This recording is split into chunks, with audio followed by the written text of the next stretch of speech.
So step 6 says this: I became entirely ready to have God remove all my defects of character. I became entirely ready to have God remove all these defects of character that are mine. There are 100 million lists of defects of character that are all over the place that you can find in a lot of different resources. Character defects are like stuff like what? Selfishness. A character defect is self-righteousness. A character defect is judgmentalism. A character defect is, like in my case, impatience. There's like lots of character defects. We all have those because we're human beings. They vary in all of us. We all can make a list like that. Sometimes we would put down on our character defect list a defect that somebody else believes is true about us, but it might not actually be true about us. And in our work of doing step 4, if you're doing good work with somebody, you're going to be able to look at, is the way somebody else told me I was really who I am, right? You've had that happen to you where someone goes, this is who you are. This is what you're like. And like, I would tell you, until God gets involved in that conversation, which is what step 5 is all about. We talked about that last week. Until God starts speaking to you about your heart, you really shouldn't pay attention to anybody else. Unless you know that person is unbelievably well connected to God. They trust God. They love God. They've been in recovery for a very long time. They know what rigorous honesty is all about, and they're willing to do that with you not because they want to judge you, but because they love you. So based on character defects that we all have, what would it take for you to be satisfied tonight? Well, we said before, satisfaction is this: being fully known, meaning God knows all of my character defects tonight. That is not a minus. That is actually a plus, because the criterion, the proof of God loving me is that God knows who I actually am and loves me because I'm me. Fully loved, talked about that, and fully restored, set free from those character defects, brought into a new life in Jesus, fully restored in Jesus.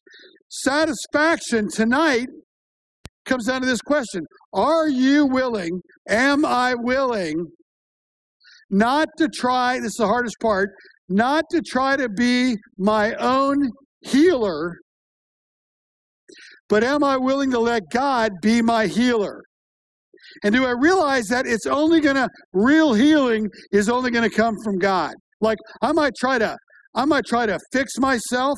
I might try to be less argumentative. I might try to be less prideful, or whatever your character defect is. Might be trying to be less impatient. I might try to be like better at it. I might try to like use less drugs, or I might try to like use less alcohol, or I might try to like be less reckless sexually or in my relationships. I might try really hard to fix myself. But this step is talking about I become entirely ready. I'm willing to become entirely ready to let who do the healing? God do the healing. Are you willing to allow God to be your healer? So in the 3rd chapter of the first book of the Bible, there's this story. I've used it before. It goes, the serpent was the shrewdest of all the wild animals God ever made. One day, and at this point in the story, God has made all of creation. He has made Adam. He has made Eve. And this serpent is there. The serpent represents the enemy, the devil. The serpent was the shrewdest of all the wild animals God had made. One day the serpent asked the woman, did God really say, here comes the lie, did God really say, that you must not eat the fruit from any of the trees in the garden? Did God really say that? Of course we may eat fruit from the trees in the garden, the woman replied. It's only the fruit from the tree in the middle of the garden that we are not allowed to eat. God said, you must. She knows exactly what God said. She goes, God said, you must not eat it or even touch it, or if you do, you're going to die. You won't die, the serpent replied to the woman. God knows that your eyes will be opened as soon as you eat it, and you will be like God, knowing both good and evil. And then I love the last phrase of this. Are you ready? The woman, and it would have been the man, the woman was convinced. What was she convinced of? She was convinced of the fact that it was going to be a lot more attractive for her to be in charge of fixing herself and fixing her own character defects and fixing what needed fixing and keeping God out of it. Because what would happen if God, in the process of working on her character defects, took it a little too far? And what if God began to work in places in her life where she didn't really want God to be? And what would happen if God actually took this idea of him being the healer seriously? And what if the way that healing went was that every single thing about me had to change in order for there to be healing? And what if it was even more reckless than that? What if, for God to be the healer, God was going to come to you or to me and say, in order for me to do this, the way you know yourself, like you're going to have to go through a death. The way you operate, the way you are comfortable with the way you do things, the way you handle adversity, the way you handle pushback from other people, maybe, the way you handle your compulsion of choice, the way you've been handling your pain, the way you've been handling the stuff in your life that you're on the run from. What if it's true that all of the techniques that you have for comforting yourself and all the techniques that you have for, you think, emotionally taking care of yourself, and the most important, all the techniques you have for being a hot shot and in charge and being a superstar,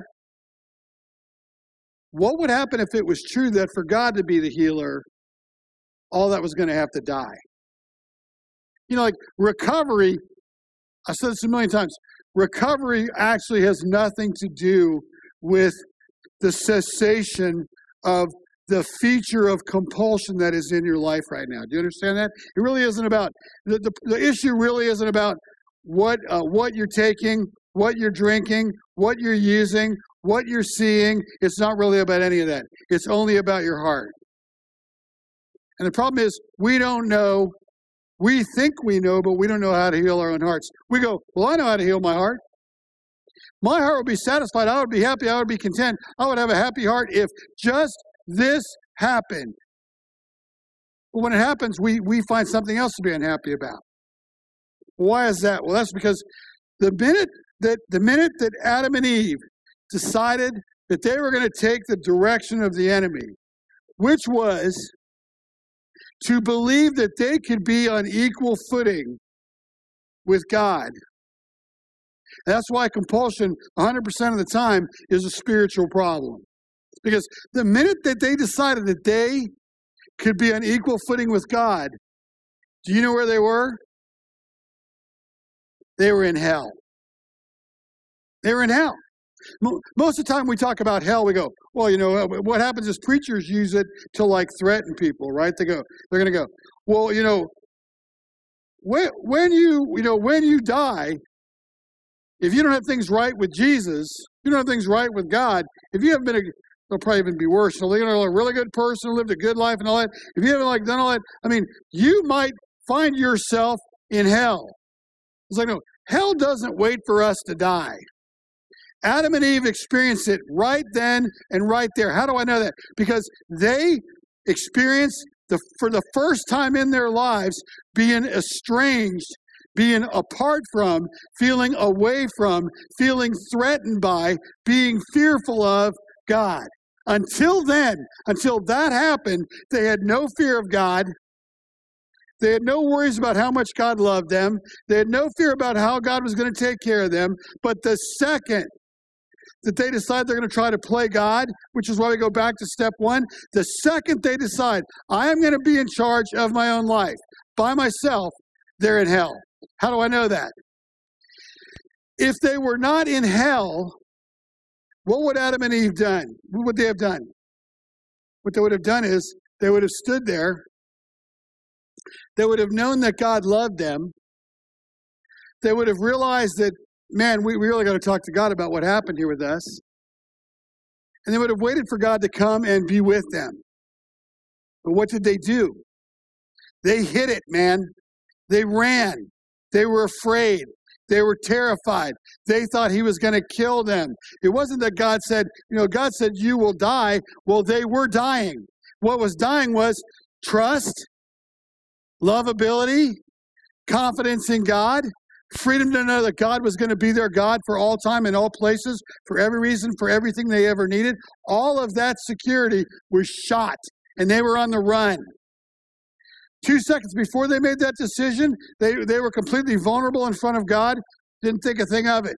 The second that happens, they're on the run, they're behind a rock, and they're ashamed of themselves. And they're ashamed of being in front of God, and they're ashamed of being in front of each other.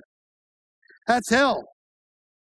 Because they were now, as they saw it, destined to spend the rest of their lives fixing their character defects. And just like any other compulsion for us, when we believe that we're going to be the ones to fix us, we get sicker and sicker and sicker and sicker and sicker. What do you think would have happened if Adam and Eve would have had a long talk with God, even if it was behind the rock, because God went there behind the rock, basically said, what are you doing behind here? They're like, well, we're hiding. Can you imagine God going, duh, I got that? But I just want you to think about what would have happened to all of us if Adam and Eve would have had a talk with God right then. And they would have done a fourth step right then. And they would have done a fifth step because he was right there right then. And they would have done a sixth step that they would have been entirely ready to have God remove whatever it was in them that made them afraid that if they didn't take care of themselves, somehow God wasn't going to take care of them, and that it had to be them in charge and not God because for some reason they didn't trust God. That is what makes us sick. We get sick with our pain because we don't believe that God can handle it, or we don't want God to handle it. We get sick with the stuff in our lives because we want to hide behind the rock. Amen? That's what we want to do. This step says, what is it going to take for me to become willing to allow, it's really simple, to allow God to be my healer. Not Mark Beebe. Not John Smith. God. Would I allow God to do what God does? Here's a second story. It says, afterwards, Jesus returned to Jerusalem for one of the Jewish holy days. So he goes inside of the city, and it goes inside the city near the sheep gate was the pool of Bethesda with 5 covered porches. I don't know why that's important, but I'm just reading you the story. I mean, why not 3 porches? What? Who cares? I mean, 5. Okay. There's some scholar that delivered some boring, awful sermon on why they were 5 porches. If you hear some preacher get up and explain that to you, odds are good he's making it up, and I would tell you get up and go to another church that day. Because who cares? Amen? Here's the people. Here's the part right here. Crowds of sick people, blind, lame, or paralyzed, laid on those porches. Oh, somewhat important, maybe. Not really. One of the men lying there, I want you to hear this, had been sick for 38 years. Like I have met people that have come to me and said, you know what, I've been struggling with compulsion A, B, C, D, or E for 25 years. I've had this problem for 25 years. I've been afraid of people for 25 years. I've been codependent for 30 years. I've always been the codependent person in our family.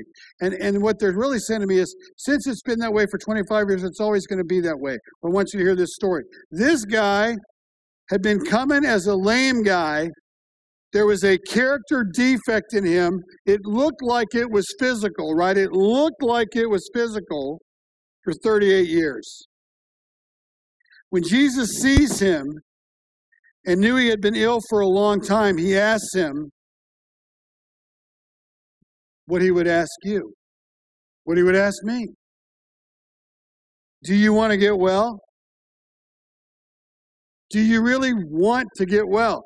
Are you going to allow me to be your healer? Or are you going to keep trying to do it on your own? I can't, sir, the sick guy said. If I have no one to put me in the pool when the water bubbles up, someone else always gets there ahead of me. Like, there's a thing about us that's just true. It goes all the way back to that thing of Adam and Eve and hiding behind the rock. Like, I don't know how long they hid behind there before they decided they were going to come out. I believe that they probably left in the middle of the night and believing that somehow they would sneak by God. Stupid idea, but that's what I think they thought. And like, I wonder how long for us we kind of go, yes, I'm being offered help. Like, we have groups here on Thursday nights. Lots of people don't go to them. I mean, we talk about going to AA, NA, Al-Anon. Lots of people don't go. We say we know from experience it's essential that you not only have, but regularly work with the sponsor. Lots of people don't do that. When people start to really struggle, I'm going to go, have you been going to meetings? No, I mean, like I stopped going to meetings about 3 months ago. When did you realize you were really starting to struggle? It was about 3 months ago. Ooh, do you want to get well? When is the last time you were really talking to your sponsor? I don't know. Was it about 3 months ago? I think it was. I think it was. Yeah. I'll be. Do you want to get well? There's this thing about us. We actually enjoy being miserable with what's familiar. Do we not? Like, have you ever listened to somebody go, I just can't believe my sister, she's like this, and she does this, and she does this, and she does this, and she's gonna be there, she's gonna be at my house for Christmas. Because she comes every year. It's like, is she a complete witch to you every year? Yes, she really is. Why does she come to your freaking house every year? Well, because that's what she does. It's like, I don't get it. If someone goes, there is a low plane flying over your house, and they're going to drop a bomb on your house. Now, the first time that plane came over and was well marked, and it said in LED lights, I am going to drop a bomb over your house. I'll give you the effort that you could not catch the signals and the stupid thing blows up your house. Amen? But if you're telling me your sister comes to your house every freaking year for Christmas, it's like the plane's flying over every year. The same bomb is on there every year. What in the world are you doing staying in the stupid house? Get out. Do you want to get well? We are miserably familiar with stuff that we're used to. Amen? It's like, how long have you been drinking alcoholically? Well, 7 years. Are you enjoying alcohol anymore? No, it makes me really sick. What happens when you drink like this? Well, I feel sick every morning. Do you feel sick at night? I really do. The only time, the thing is I have to keep drinking or else I'm going to feel sick. It's like, you're miserably familiar. You hang out with people that are not healthy for you. You're miserably familiar. You keep doing something that's destructive for you. You're miserably familiar. Why? Because that is what you know. And most of us, if someone starts to present to you the idea of what real serenity is like, what real sobriety is like, and they even mention the idea that it would have to do with Jesus being your healer, it's like, man, maybe I'll just stick with what I got, right? Maybe I'll just stick with what I got. Corporations do this all the time. You go in there and talk to a company about, man, do you realize you're losing $8 billion over here the way you distribute your product? They look at you and go, well, that's just the way we do it. And you go, well, you're paying me all this money to do this. You're paying me all this money to tell you how you're losing money. The way you're distributing your product is outright stupid. It's costing you $8 billion. And you sit in a meeting and they go, well, that's just how we do it. You're like, you're miserably familiar. Do you want to get well? What that guy does, first thing he does is he blames somebody else, right? Nobody will put me in the pool. I don't have another healer. And Jesus stands there and says nothing. And eventually, this guy gets it. He realizes the healer isn't him, and the healer isn't the guys that would put him in the pool. And for 38 years, he's been miserably familiar. And now there's silence. And it's just Jesus, and it's just him. And Jesus says to him, stand up, pick up your mat, and start walking. John 5 is where it is. Man, what does entirely ready mean? It means, am I done being miserably familiar? It means, am I going to limit God's access to my heart? It means, am I going to stop trying to be my own healer? And am I gonna let God do the task? Am I gonna let Jesus do the work that he has been called to do in my life? Is a yes or a no. Maybe he doesn't get it. It's a yes or a no. If it's a no, we all get sicker. If it's a yes, we all heal. We're going to open up the space in front of me during our last song as a place to pray. If you want to talk about this more right away, we have a care room right over here out these doors. Don't let tonight pass without asking yourself this question: are you content being miserably familiar? Thanks so much in Jesus' sweet name. Amen.